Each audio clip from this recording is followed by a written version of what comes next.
Hello दोस्तों, स्वागत है हमारे यूट्यूब चैनल एग्री डाइजेस्ट पर। दोस्तों, आज के इस लेक्चर में हम बात करने जा रहे हैं सीड्स के बारे में। तो दोस्तों, आज के इस पूरे वीडियो में हम किन किन टॉपिक्स को कवर करेंगे सीड के अंदर में, तो उन चीज़ों को पहले हम डिस्कस कर लेते हैं। तो दोस्तों, आज के इस लेक्चर में सबसे पहले हम ये जानेंगे सीड्स क्या होता है और उसके डिफरेंट पार्ट्स के बारे में जानेंगे। उसके बाद फिर हम जानेंगे सीड जर्मिनेशन के बारे में जानेंगे, और आगे हम ये भी जानेंगे जो कौन कौन से टाइप्स है सीड जर्मिनेशन के, यानी different types of seed germination हम लोग जानेंगे, जो कौन कौन से प्रकार हैं सीड्स जर्मिनेशन के। उसके बाद कौन कौन से फैक्टर है जो हमारे जर्मिनेशन में बाधा डालते हैं, या फिर हम कह सकते हैं वो कौन कौन से फैक्टर्स हैं जो जर्मिनेशन को इफ़ेक्ट करते हैं, इसको हम लोग जानेंगे। फिर सबसे लास्ट में हम लोग जानेंगे टाइप्स ऑफ सीड्स के बारे में। तो दोस्तों, लेकिन हम जो यहाँ टाइप्स ऑफ सीड्स के बारे में डिस्कस करेंगे वो स्टोरेज बिहेवियर के आधार पे होगा, यानी उसको जब हम स्टोर करते हैं उसके आधार में सीड्स के किन किन प्रकार हो सकते हैं उनके बारे में हम लोग चर्चा करेंगे शॉर्ट्स में। और लेकिन दोस्तों, आपको याद होगा हम एक वीडियो में टाइप्स ऑफ सीड्स के बारे में डिटेल में डिस्कस किए हैं, जिसमें हम लोग foundation seed, breeder seeds, nuclear seed, इन सीड्स के टाइप्स के बारे में चर्चा किए हैं। तो अगर आपको टाइप्स ऑफ सीड्स के बारे में जानना है तो आप हमारे उस वीडियो को भी देख सकते हैं, जिसका लिंक हम इस वीडियो में शेयर कर देंगे। दोस्तों, पूरी जानकारी सीड्स के बारे में जानने के लिए आप वीडियो के अंत तक बने रहें, और अगर आप हमारे चैनल पे नए हैं तो हमारे चैनल को ज़रूर सब्सक्राइब कर लें, ताकि आपको इस तरह के वीडियो मिलते रहें। और अगर आप नोटिफिकेशन आपको नहीं प्राप्त होता है तो आप हमारे बेल आइकन को भी ऑन कर लें। तो जानते हैं दोस्तों सीड्स और उसके पार्ट्स के बारे में सबसे पहले। तो दोस्तों, जब हम बात करते हैं सीड क्या है, तो सीड को डिफ़ाइन किया जाता है एज ए यंग प्लांट, यानी एक यंग प्लांट है। यंग प्लांट के माने मतलब ये हो गया दोस्तों, अभी ये प्लांट्स अभी नए नए आए हैं, ठीक है। तो ये क्या है, वैसा प्लांट है जो रेडी है ग्रो करने के लिए। जब भी उसको फेवरेबल कंडीशन मिलेगा तो वो क्या हो जाएगा, ग्रो करने के लिए रेडी है। यानी यहाँ जो लिखा हुआ है ready to start growing when required, यानी इसका मतलब क्या हो गया दोस्तों, जो ये इस परिस्थिति में है, अगर इसको हर एक फेवरेबल कंडीशन मिल जाता है तो ये क्या करेगा, सीड ग्रो करना स्टार्ट कर देगा। तो सीड उसको हम लोग कहते हैं। तो दोस्तों, फिर आपको एक जानकारी भी होगा सीड और ग्रेन। अक्सर हम जानते हैं सीड क्या है और फिर ग्रेन, ये दोनों में क्या अंतर होगा, आपको डाउट होगा जो सीड और ग्रेन क्या है। तो सीड जिसको हम लोग नए क्रॉप को उगाने के लिए यूज़ करते हैं उसको सीड कहते हैं, और जो ग्रेन है जिसको हम लोग एज ए सीरियल के रूप में यूज़ करते हैं उसको हम लोग क्या कहते हैं दोस्तों, तो उसको हम लोग ग्रेन कहते हैं। तो हम लोग बात कर रहे हैं आगे पार्ट्स ऑफ क्या कहता है सीड के बारे में, कौन कौन से पार्ट्स हैं सीड के। तो जब हम पार्ट्स ऑफ सीड्स के बारे में बात करते हैं तो उसमें बेसिकली हम उसको तीन पार्ट्स में डिवाइड करते हैं, यानी सीड्स के तीन पार्ट होंगे।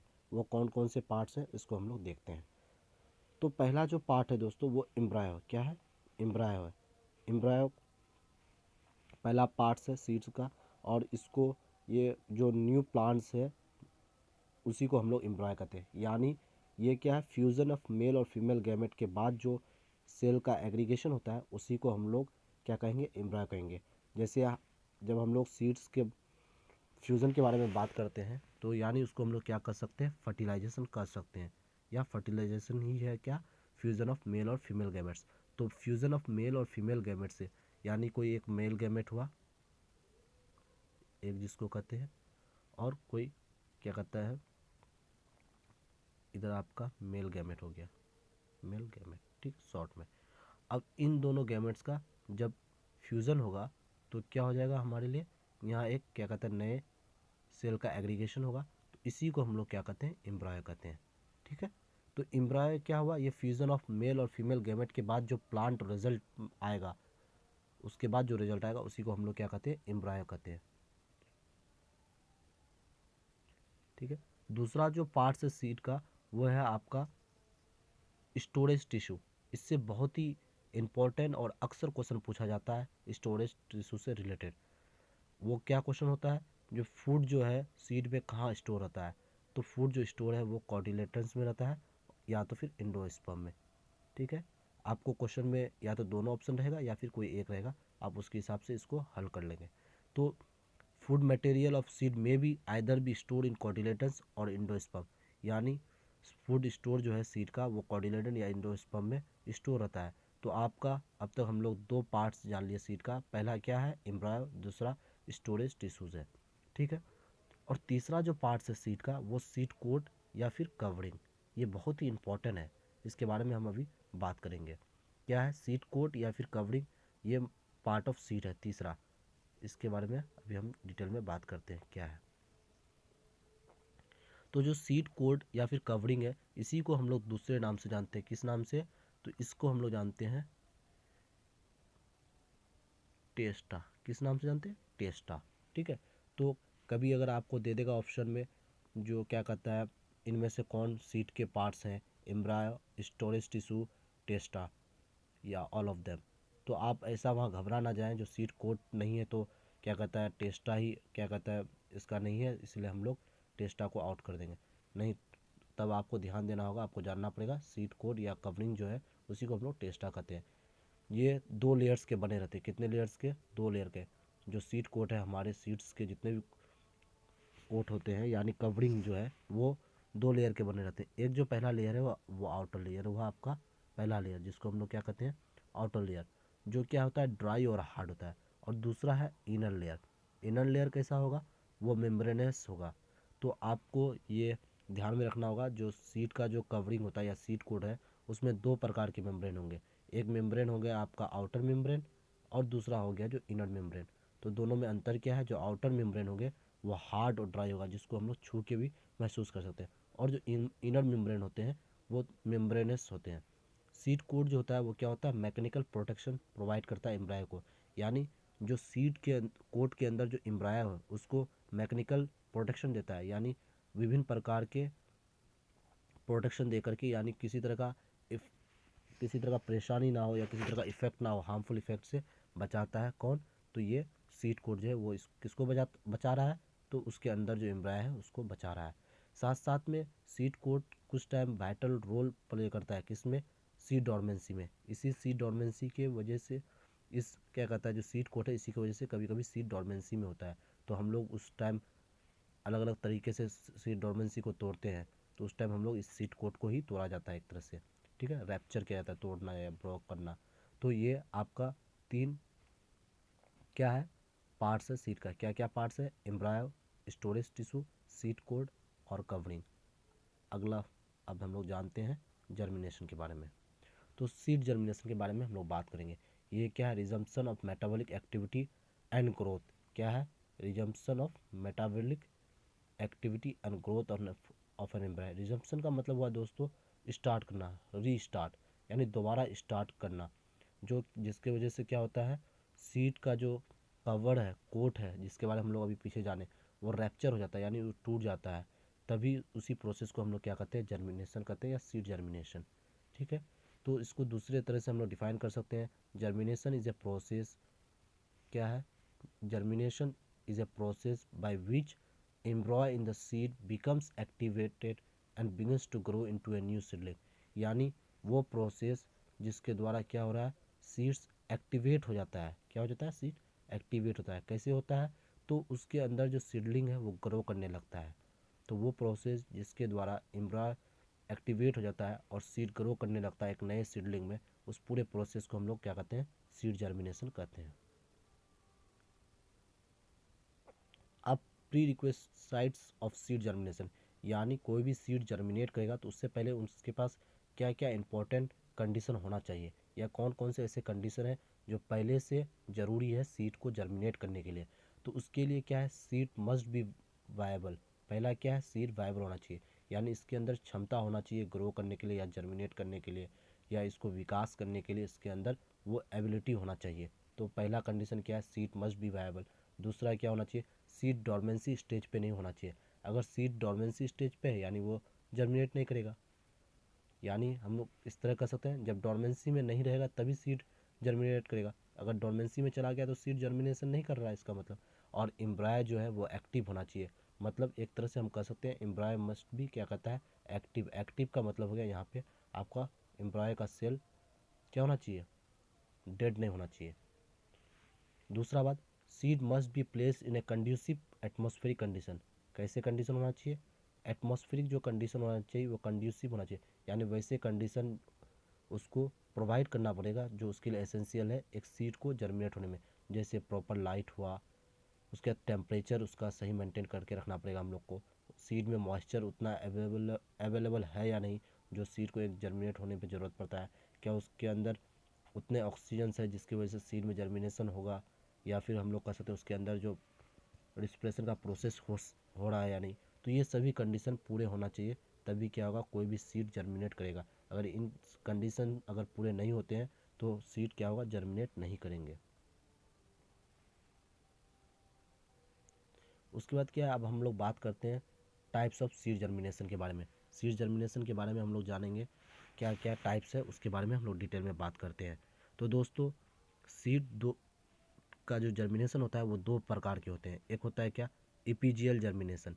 इसमें क्या होगा, जो सीड जो जर्मिनेट कर रहा है उसका कॉटिलेटन क्या होता है, वो ग्राउंड से ऊपर आ जाता है। ग्राउंड जो एबव द ग्राउंड सरफेस, क्या लिखा हुआ है यहाँ पे, जो कॉटिलेटन्स है वो क्या करता है, ग्राउंड सरफेस से ऊपर आ जाता है। और इसका आने का कारण है दोस्तों, क्या कारण है, तो उसका जो हाइपोकोटाइल्स है वो क्या होता है, इलोंगेट कर जाता है, और जिसके इलोंगेट होने की वजह से क्या होता है, कॉटिलेटन ग्राउंड के सरफेस से ऊपर आ जाता है।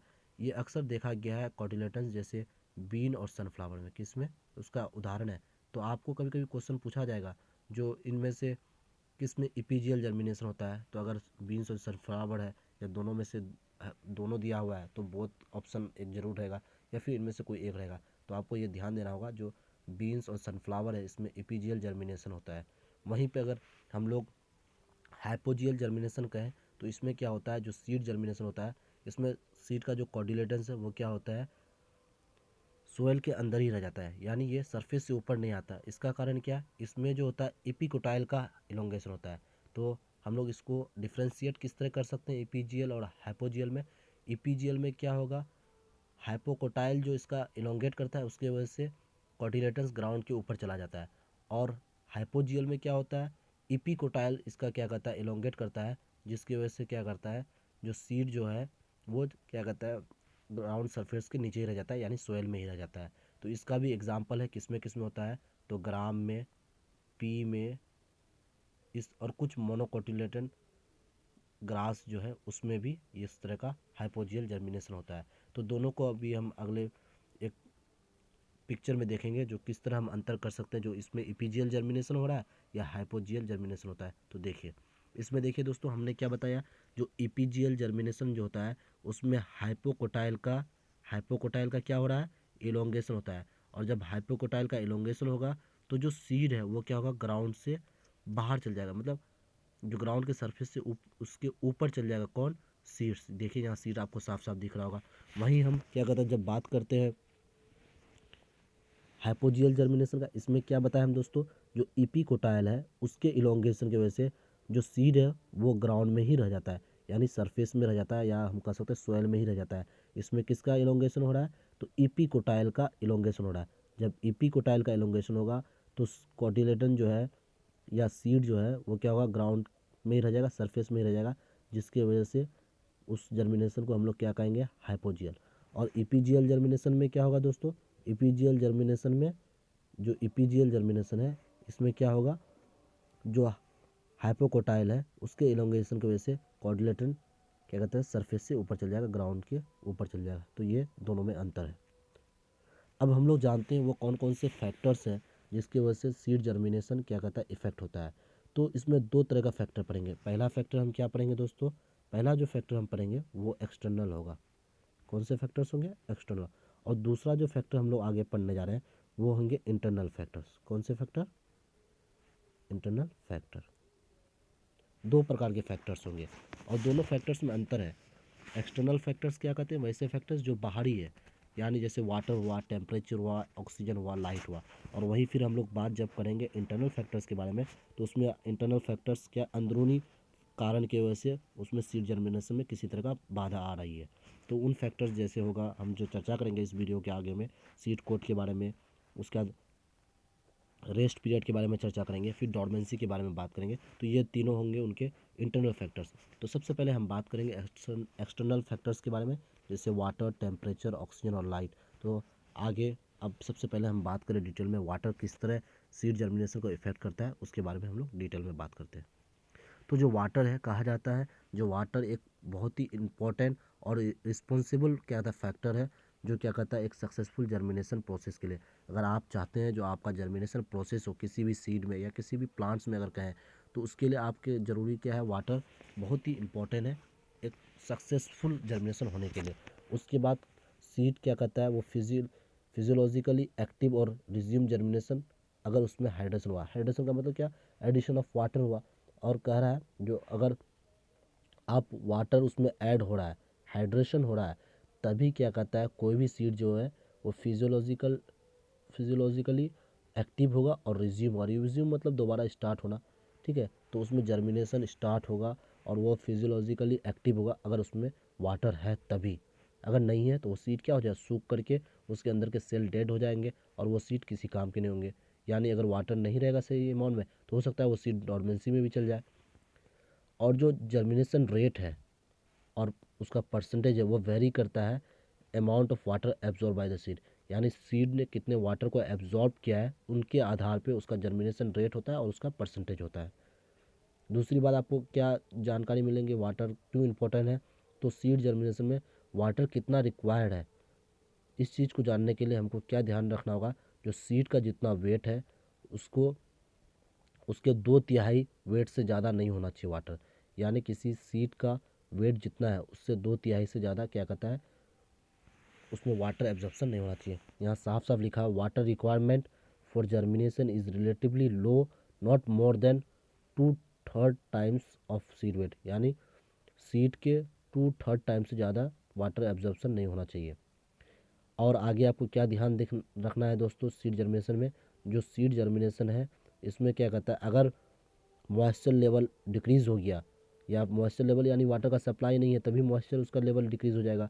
और अगर एक्सेस क्या कहता है सोलेबल साल्ट है, तो ये क्या कर देता है हमारे जर्मिनेशन जो सीड का है उसको रिड्यूस कर देता है। यानी सीड में जर्मिनेशन रिड्यूस हो जाएगा अगर क्या कहता है मॉइस्चर लेवल में डिक्रीज़ हो गया है और सोलेबल साल्ट का लेवल इंक्रीज़ हो गया है। ये दो कंडीशन है को आपको ध्यान में रखना है। जो अगर मॉइस्चर लेवल डिक्रीज़ हो जाता है और सोल्यूबल साल्ट का क्या कहता है लेवल इंक्रीज़ हो जाता है, तो ये आपके जर्मिनेशन को क्या कहता है रिड्यूस कर सकता है। तो ये आपको ध्यान में रखना है वाटर के केस में, वाटर किस तरह इंपॉर्टेंट है। अब आगे दूसरे फैक्टर को जानते हैं। दूसरा जो हमारा फैक्टर है वो टेम्परेचर है। टेम्परेचर जर्मिनेशन के लिए क्या करता है, बहुत ही इम्पोर्टेंट है ये भी। और ये स्पेसीज टू स्पेसीज यानी जो प्लांट्स है उसके विभिन्न स्पेसीज होंगे, तो उनके स्पेसीज टू स्पेसीज क्या करता है टेम्परेचर का रिक्वायरमेंट अलग अलग होगा। जैसे हम क्या कहते हैं अलग अलग टेम्परेचर को क्या करता है एडजस्ट करते हैं अपने हिसाब से। किसी को बहुत ज़्यादा गर्मी सहने का क्षमता होता है, किसी को नहीं भी हो सकता है। तो उसी तरह जो प्लांट के अलग अलग स्पेसीज है उसके अलग अलग ज़्यादा क्षमता होता है जो किस टेम्परेचर में वो जर्मिनेट करेगा उसका सीड, किस टेम्परेचर पर नहीं करेगा। अगर जनरल में बात करें तो जो ऑप्टिमम टेम्परेचर है सीड जर्मिनेशन का वो क्या है, वो lower than the that of tropical crops. जो टेम्परेट क्रॉप्स है, एक जो टेम्परेट रीजन में पाया जाएगा क्रॉप्स, उस क्रॉप्स का जो ऑप्टिमम टेम्परेचर सीड जर्मिनेशन का वो लोअर है ट्रॉपिकल क्रॉप्स। ट्रॉपिकल क्रॉप्स का जो टेम्परेचर होगा क्योंकि वहाँ पे सनलाइट ज़्यादा है, तो इसीलिए क्या कहता है जो टेम्परेट क्रॉप है वहाँ पे क्या था सनलाइट की कमी है, तो उनका जो जर्मिनेशन क्या कहता है टेम्परेचर है वो कम है और ट्रॉपिकल का ज़्यादा है। उसके बाद जो optimum temperature for seed germination for seed of non dominant plants ranges between 25 degree to 30 degree Celsius. ये क्या ऑप्टिमम टेम्परेचर है किसके लिए, नॉन डोमिनेंट प्लांट्स के लिए। इतने के बीच में टेम्परेचर वेरी करता है या रेंज है इसका, इसके बीच में अगर आपका टेम्परेचर है तो आपका प्लांट क्या करेगा, प्लांट के जो सीड्स है वो जर्मिनेट करेंगे। High temperature enhances the germination rate up to certain limit while it declines with the fall of temperature. कह रहा है कि अगर टेम्परेचर अगर हाई है वो आपके जर्मिनेशन रेट को क्या करेगा एक सर्टन लिमिट तक बढ़ाएगा। लेकिन ऐसा नहीं है, वो सर्टन लिमिट को अगर वो पहुंच जाता है तो उसके बाद भी अगर आप टेम्परेचर बढ़ा रहे हैं तो सीड में जर्मिनेशन का रेट नहीं बढ़ने वाला है क्योंकि वो मैक्सिमम क्या कहता है रेट को पहुँच चुका है। और अगर इसको घटा देते हैं तो आप अगर क्या कहता है टेम्परेचर को घटा देते हैं तो आपका जो जर्मिनेशन रेट है वो भी क्या कर जाएगा, घट जाएगा। The temperature not only effects the germination process but regulate the growth of seedling. करा ये जो टेम्परेचर ये सिर्फ जर्मिनेशन में सिर्फ मदद नहीं करता है, ये क्या करता है हमारे जो सीडलिंग का ग्रोथ है उसको भी रेगुलेट करता है। यानी इस हम टेम्परेचर जो दे रहे हैं तो इससे सिर्फ सीड का जर्मिनेशन नहीं हो रहा है, क्या हो रहा है आगे जो सीडलिंग का जो क्या कहता है सीड जर्मिनेट करने के बाद जो सीडलिंग उससे तैयार हो रहा है उसका भी क्या कहता है ग्रोथ में रेगुलेट करता है कौन, टेम्परेचर। अब जो तीसरे प्रकार का जो फैक्टर्स है, जो एक्सटर्नल फैक्टर है, वो है ऑक्सीजन है। अब हम लोग बात करेंगे ऑक्सीजन क्यों इंपॉर्टेंट है। जैसे हम मनुष्यों के लिए ऑक्सीजन का बहुत ही इंपॉर्टेंट है क्योंकि ये हमारे क्या कहता है रिस्पिरेशन में मदद करता है, तो उसी तरह ये प्लांट्स के लिए भी क्या है, ऑक्सीजन का होना बहुत ही इंपॉर्टेंट है। तो किस तरह इंपॉर्टेंट है उन चीज़ों के बारे में हम लोग थोड़ा डिटेल में बात करते हैं। Seed has a life kind of material for its life proper expression to be required. कह रहा है सीड के पास कहता है जिंदा रहने के लिए ये ऑक्सीजन एक तरह से क्या है ज़रूरी है ताकि उसमें रिस्पिरेशन हो। Oxygen play an important role in seed germination because of that the demand of oxygen is more during the seed germination. क्या बोल रहा है, जो सीड जो है वो एक इम्पॉर्टेंट रोल अदा करता है सीड का जर्मिनेशन में। तो सीड जर्मिनेशन में जब एक इम्पॉर्टेंट रोल अदा करता है इसकी वजह से क्या होता है सीड जर्मिनेशन के वक्त ऑक्सीजन का ज़्यादा डिमांड हो जाता है, क्या हो जाता है, ज़्यादा डिमांड हो जाता है। और for getting rapid and uniform germination adequate supply of oxygen is to be required. If poor oxygen supply is seen and responsible for the decay of seed. कह रहा है जो अगर आप चाहते हैं जो रैपिड मतलब तेज़ी से और यूनिफॉर्म जर्मिनेशन हो, जो सीड्स है वो सभी बराबर तरह से जर्मिनेट करें। कभी कभी आप देखते होंगे कुछ सीड्स को अगर आप जर्मिनेट करने दिए हैं तो आप में से उस कुछ सीड बहुत जल्दी जर्मिनेट कर जाएगा, या कुछ सीड में जर्मिनेशन का जो प्लीम्यूल और क्या कहता है रेडिकल है वो नहीं निकला है, तो कुछ सीड्स का सीडलिंग निकल गया है और वो बड़ा भी होने लग रहा है। तो क्या होता है जो कुछ सीड्स को यूनिफॉर्म मतलब डिस्ट्रीब्यूशन नहीं हुआ है, तो जब अगर यूनिफॉर्म डिस्ट्रीब्यूशन आप चाहते हैं या यूनिफॉर्म जर्मिनेशन चाहते हैं क्या कहता है सीड्स का, तो उसमें आपको यूनिफॉर्म डिस्ट्रीब्यूशन ऑफ क्या कहता है ऑक्सीजन होना चाहिए तभी। अगर नहीं ऐसा होगा तो क्या होगा, वो हमारे सीड के डीके मतलब सड़ जाना गल जाना, उसका ऑक्सीजन का सप्लाई में किसी तरह का अगर डिक्लाइन आता है तो हमारा सीड डीके भी हो सकता है। The requirement of oxygen for germination varies according to seed of different species. करा और ऑक्सीजन जिस तरह हम लोग पानी के रिगार्ड में हम लोग पढ़े, जो हर स्पीसीज का जो प्लांट है उसको अलग अलग रिक्वायरमेंट ऑफ वाटर होता है या अलग अलग लेवल ऑफ वाटर रिक्वायरमेंट होता है, तो उसी तरह यहाँ पे भी जो ऑक्सीजन का रिक्वायरमेंट होगा अलग अलग क्या कहता है पौधों में अलग अलग प्रकार के होंगे, या फिर हम कह सकते हैं डिफरेंट स्पीसीज जो है प्लांट्स के उसके सीड्स को डिफरेंट लेवल ऑफ ऑक्सीजन या डिफरेंट अमाउंट ऑफ ऑक्सीजन का ज़रूरत पड़ता है। और लास्ट जो प्रकार का है वो क्या है, लाइट है। तो लाइट किस तरह इफेक्ट करता है उसके बारे में हम लोग थोड़ा डिटेल में बात कर लेते हैं। तो जो सीड जर्मिनेशन है कुछ सीड्स का वो इफेक्ट होता है लाइट के द्वारा, while many are insensitive to light. और बहुत सारे ऐसे होते हैं जो इनसेंसिटिव है लाइट को। Depending on the response to light seed can be classified into two categories. हम बताए थे जो हम बात करेंगे सीड्स के अलग अलग क्लास या फिर अलग अलग ग्रुप के बारे में, तो यहाँ पे भी हम लोग लाइट के आधार पे जो वो लाइट के प्रति किस तरह का रिस्पॉन्स दिखाता है उसके आधार पे सीड दो प्रकार के होते हैं। किस आधार पे, जो रिस्पॉन्स है लाइट के प्रति उसके आधार पे सीड्स को हम लोग दो क्लास में बांट सकते हैं। पहला जो क्लास है वो क्या है, पॉजिटिवली फोटोब्लास्टिक। ठीक है, तो कैसे सीड्स को हम लोग कहेंगे पॉजिटिवली फोटोब्लास्टिक, तो वैसे सीड जो क्या कहता है एक्सलेट होता है अगर लाइट की प्रेजेंस से, यानी अगर उसको लाइट मिल रहा है तो उसकी वजह से क्या होता है उसमें जर्मिनेशन प्रोसेस एक्सीलरेट हो जाता है। एक्सीलरेट मतलब उसमें वृद्धि हो जाती है, उसको वो अचानक बढ़ जाता है या तेज़ी के साथ उसमें जर्मिनेशन होता है। तो वैसे क्या कहता है सीड्स को हम लोग क्या कहेंगे पॉजिटिवली फोटोब्लास्टिक। यानी ये जैसे ही लाइट उसको मिलता है या जैसे ही लाइट आता है तो इसमें जर्मिनेशन पावर बढ़ जाता है। तो वैसे कौन कौन से पौधे हैं एग्जाम्पल के लिए या कौन कौन से सीड है किस किसके, तो स्ट्रॉबेरी के हैं, उसके बाद ब्लूबेरी। ठीक है, तो ये क्या हो गया पॉजिटिवली फोटोब्लास्टिक हो गया, ये उदाहरण हुआ उसका। उसके बाद हम लोग दूसरे जो प्रकार का सीड है वो नेगेटिवली फोटोब्लास्टिक। यानी वैसे सीड जिसका क्या होता है लाइट आने से या लाइट देखने से या लाइट जैसे ही उस तक पहुंचती है तो उसके अंदर जो जर्मिनेशन पावर है वो क्या हो जाता है, रिटार्ड हो जाता है या तो प्रिवेंट हो जाता है। क्या हो जाएगा, रिटार्ड हो जाएगा या तो फिर प्रिवेंटेड लाइट की वजह से प्रिवेंट हो जाएगा। तो वैसे क्या कहते हैं सीड्स को हम लोग क्या कहते हैं नेगेटिवली फोटोब्लास्टिक। यानी जिस जो सनलाइट की वजह से जिसमें क्या कहता है जर्मिनेशन एक्सेलरेट हो जाए तो वो पॉजिटिवली फोटोब्लास्टिक कहलाया जाएगा, और जिसमें रिटार्ड हो जाए या घट जाए क्या कहता है लाइट के प्रेजेंस से, तो उसको हम लोग नेगेटिवली फोटोब्लास्टिक कहेंगे। तो जो नेगेटिवली फोटोब्लास्टिक है उसका एग्जाम्पल जो है निजेला है, एलियम है, उसके बाद अमरनथ है, ये सभी उदाहरण है। उसके बाद क्या है, germination responses to light is control by photochemically reactive pigment call phytochrome present in the plant. ये आपके लिए एमसीक्यू में बहुत ही इंपॉर्टेंट क्वेश्चन है। ये पिगमेंट के बारे में आपको ध्यान में याद में रखना है। क्या है ये पिगमेंट के बारे में बोलना है, एक बार गौर से दोबारा जान ले।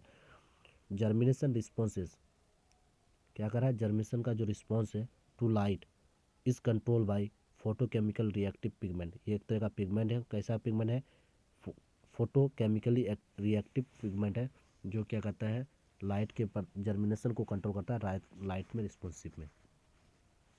Germination of seed is depended by red light. क्या किसके द्वारा जर्मिनेशन होता है सीड का, किस लाइट, किस प्रकार के लाइट पे डिपेंडेड है, रेड लाइट, जिसका क्या कहता है रेंज कितना हो जाए 660 टू 730। उसके बाद वहीं फार रेड है, लाइट क्या कहता है इनहेबिट्स करता है, और वो क्या कहता है इनहेबिट्स मतलब रोकना, कौन सा 730 से लेकर के 800 तक, इस बीच का अगर रेंज का अगर आपको रेड लाइट मिलता है तो ये क्या करेगा, आपको इनहेबिट कर देगा। इनहेबिट मतलब जर्मिनेशन को रोक देता है। उसके बाद हम लोग यहाँ तक अभी जो हम लोग चर्चा किए वो सभी एक्सटर्नल फैक्टर थे, वाटर, टेम्परेचर, लाइट, ये सभी क्या थे, एक्सटर्नल फैक्टर। अब हम लोग उन कुछ इंटरनल भी फैक्टर्स है जिसकी वजह से सीड जर्मिनेशन क्या हो रहा है, बाधा आ रहा है सीड जर्मिनेशन में। तो उन सभी इंटरनल फैक्टर्स को क्या कहते हैं जानेंगे। आखिर इन फैक्टर्स को जानने का क्या कारण है, ताकि हम ये चीज़ जाने क्यों सीड हमारा जर्मिनेट नहीं कर रहा है या जर्मिनेशन रेट क्यों ज़्यादा नहीं है, क्या प्रॉब्लम हो सकता है। तो उन चीज़ों को पहले ही से हम लोग दूर कर सकते हैं। तो उसमें तीन जो इंटरनल फैक्टर्स है उसमें तीन मेन इंपॉर्टेंट फैक्टर्स है। एक सीड कोट होगा, रेस्ट पीरियड होगा, और फिर लास्ट में हम लोग जानेंगे डॉर्मेंसी के बारे में, डॉर्मेंसी। ये तीनों को हम लोग एक एक करके जानते हैं। तो सबसे पहले देखते हैं सीड कोट के बारे में। सीड कोट क्या है, ये हमारे सीड जर्मिनेशन को इफेक्ट करता है कुछ स्पेसीज में, जैसे leguminous plants, roots leguminous plants किसको करते हैं, तो वैसे प्लांट जिसके रूट नोड्यूल्स में राइजोबियम होते हैं, या हम लोग पल्सेस को कह सकते हैं। तो लिग्यूमिनस प्लांट्स के क्या करता है, इसमें सीड जर्मिनेशन को इफेक्ट करता है due to the impermeable to water. Leguminous plant क्या होता है, इम्परमेबल होता है वाटर को, इसीलिए इसमें सीड जर्मिनेशन को थोड़ा रुकावट आता है। It is due to the seed have layer palisade like micro sclereid cell and coating with the cuticle layer. ऐसा क्यों होता है, क्योंकि सीड के जो लेयर होता है वो किसके होते हैं, पेलिसेड, और क्या कहते हैं पेलिसेड किस तरह का पेलिसेड, तो माइक्रो स्क्लेरिड सेल, और क्या कहता है कोटिंग विद क्यूटिकल लेयर। ये दो कारण है। किसका कारण, कारण क्या बता रहा है, ये दो क्या है, इसका जो पेलिसेड होता है वो किसके द्वारा होता है, या तो माइक्रो स्क्लेरिड सेल के होता है, या फिर कोटिंग किया जाता है क्यूटिकल लेयर। क्यूटिकल लेयर की वजह से इसमें क्या होता है, सीड में जो होता है वो जर्मिनेशन को इफेक्ट कर सकता है। ये इंटरनल फैक्टर्स हम पढ़ रहे हैं। Seed coats of some species like walnut, stone fruits are become very hard that the tender embryo fails to rapture them and develop subsequently। क्या बोल रहा है, जो सीड कोड होता है जैसे वालनट का, उसके बाद क्या कहता है स्टोन फ्रूट का, इन लोग क्या होता है बहुत ही हार्ड हो जाता है। क्या हो जाता है, become very hard and tender, dead dead tender embryo fail to rupture. क्या होता है, इसमें जो एम्ब्रॉय होता है वो फेल हो जाता है रैप्चर करने से। रैप्चर मतलब टूट जाना या ब्रेक हो जाना, और डेवलप सब्सिक्वेंटली, और इससे क्या होता है वो सब्सिक्वेंटली डेवलप कर जाता है। ये सीड कोड के बारे में था। और रेस्ट पीरियड, तो रेस्ट पीरियड किसको कहते हैं, वैसे पीरियड जो क्या कहता है जिस समय डोरमेंसी नहीं क्या कहता है नहीं पहुंचा है, ठीक है। तो उससे पहले जो सीड अपने रेस्ट पीरियड पर रहता है उसके वजह से भी क्या कहता है सीड का जर्मिनेशन में रुकावट आता है। Post extraction rest period as stated earlier seen to be pre requesting for seed germination of some fruits plants. Example के रूप में फिग का दिया है, जो फिग में ऐसा होता है, ठीक है। In some cases high content of phenolic compounds and abscisic acid strongly inhibits the quick germination of seed. कह रहा कुछ केसेस में क्या होता है, अगर ज़्यादा अमाउंट में फिनोलिक कंपाउंड्स पाया जाए या फिर एब्सिसिक एसिड, ठीक है, ये दोनों क्या कहता है बहुत ही स्ट्रांगली कह रहा है। स्ट्रांगली मतलब बहुत बहुत तेज कर सकते हैं, बहुत ज़्यादा मजबूती के साथ क्या था रुकावट करता है किसमें, सीड के जर्मिनेशन में। यानी अगर ये फिनोलिक कंपाउंड्स और एब्सिसिक एसिड अगर है तो ये क्या कहता है बहुत ही मजबूती के साथ क्या कहता है हमारे सीड के जर्मिनेशन को रोकता है, leading to the reasonable duration of rest period. और जिसकी वजह से क्या होता है सीड एक रेस्ट पीरियड में पहुंच जाता है। और अगला जो और लास्ट जो क्या कहता है इंटरनल फैक्टर है वो डोरमेंसी है। इसके बारे में हम एक वीडियो में चर्चा की है, डोरमेंसी के बारे में डिटेल में, कौन कौन से फैक्टर है जिसकी वजह से डोरमेंसी होता है और फिर क्या क्या प्रकार है डोरमेंसी के बारे में। तो थोड़ा यहाँ पे भी हम लोग चर्चा कर लेते हैं, उसके बाद जानते हैं जो क्या क्या सीड्स के क्या कहते हैं टाइप्स है बिहेवियर के आधार पे, स्टोरेज बिहेवियर के आधार पे। ठीक है, तो जानते हैं पहले डोरमेंसी के बारे में। डोरमेंसी क्या है? तो डोरमेंसी क्या है? एक स्टेज है ग्रोथ का जिसमें इनएक्टिविटी होता है सीड, मानी सीड क्या है, एक्टिव नहीं है।